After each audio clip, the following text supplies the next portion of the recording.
5 minutes. Les 5 minutes.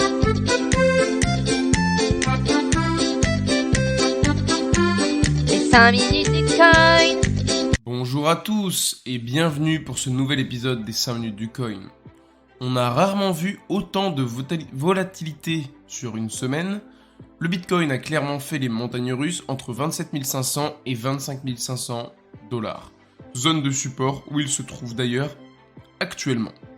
Malgré le bruit ambiant et les bad news, le Fear and Greed Index est de 49 dans la neutralité, pas de quoi se faire un sang d'encre.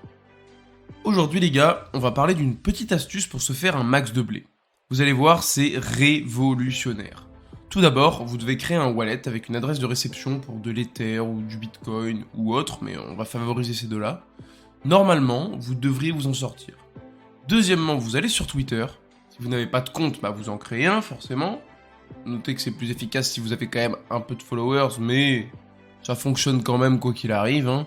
Et finalement, vous postez un tweet en mettant votre adresse de réception du wallet fraîchement créé, en demandant aux gens d'y envoyer de l'argent, sachant qu'en retour, ils n'auront absolument rien.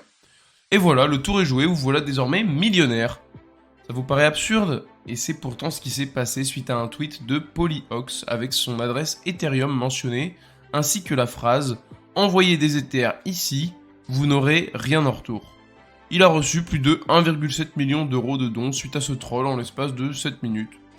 Donc voilà, faut vraiment pas chercher à comprendre et à faire des choses compliquées, une connerie sur Twitter, ça suffit pour devenir riche. Le monde part en couille, et Bitcoin aussi. Du moins ceux qui l'utilisent, car on a eu les ordinals, ça pouvait aller. Les BRC20, on a commencé à grimacer. On n'a rien dit. Mais là, les BRC30, faut mettre le holà tout de suite. Qu'est-ce que c'est encore que cette nouvelle trouvaille inutile qu'ils nous ont pondue ? Du stacking sur la blockchain Bitcoin, mais on aura tout entendu en 2023, sérieusement.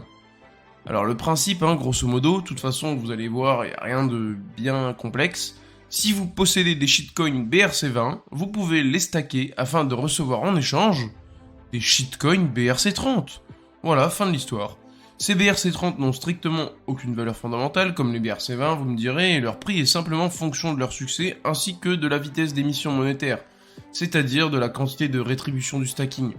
Forcément, la promesse derrière, c'est un rendement sur vos BRC20 ou sur vos bitcoins, mais sérieusement, on l'a déjà vu un nombre incalculable de fois, cette absurdité, sur une multitude d'autres tokens. Stacker vos trucs pour recevoir vos bidules, et stacker vos bidules pour recevoir des machins. À la fin, vous vous retrouvez avec 6000 lignes de shitcoins qui ne valent pas plus les uns que les autres. Franchement, un super concept, les gars, continuez comme ça, vous êtes sur la bonne voie. Poursuivons avec la nouvelle qui a un peu fait trembler tout l'écosystème cette semaine, c'est le procès qu'a lancé la SEC contre Binance et son grand patron Changpeng Zhao. Au total, ce sont 13 charges qui sont retenues comme on l'a entendu il y a quelques temps.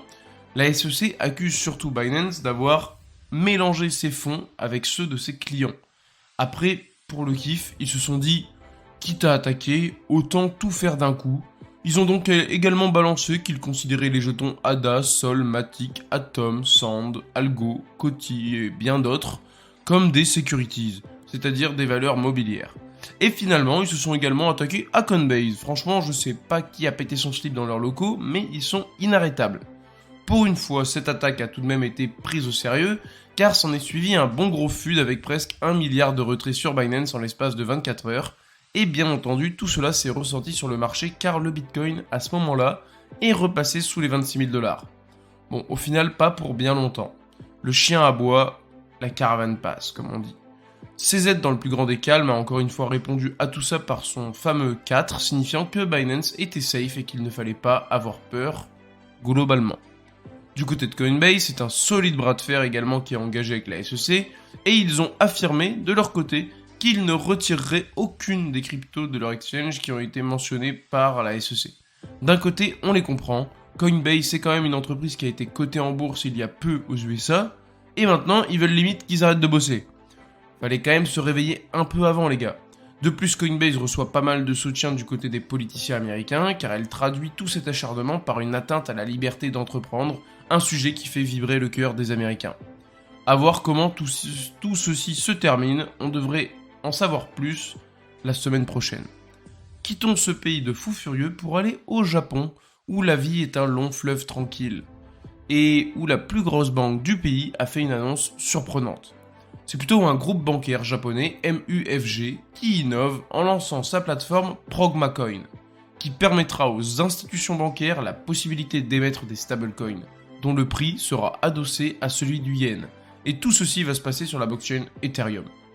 C'est moi où on parle d'un nouveau moyen pour des banques d'imprimer de l'argent magique.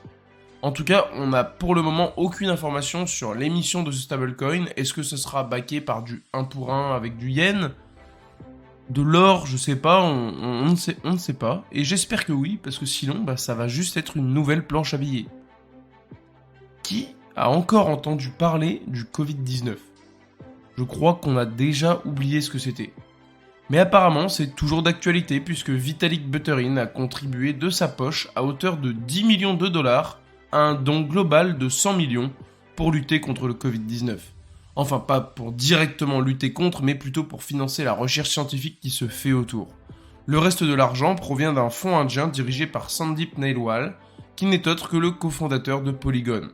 On a beau toujours se moquer de Vitalik Buterin, mais malgré tout, ça reste un acteur discret qui bosse sur son projet et qui donne du fric, donc si certains pouvaient un peu s'inspirer, ça pourrait pas faire de mal à l'écosystème. Merci d'avoir suivi ces 5 minutes du coin, bonne journée à tous, n'hésitez pas à me suivre ici et sur Twitter, et surtout, hold on for dear life!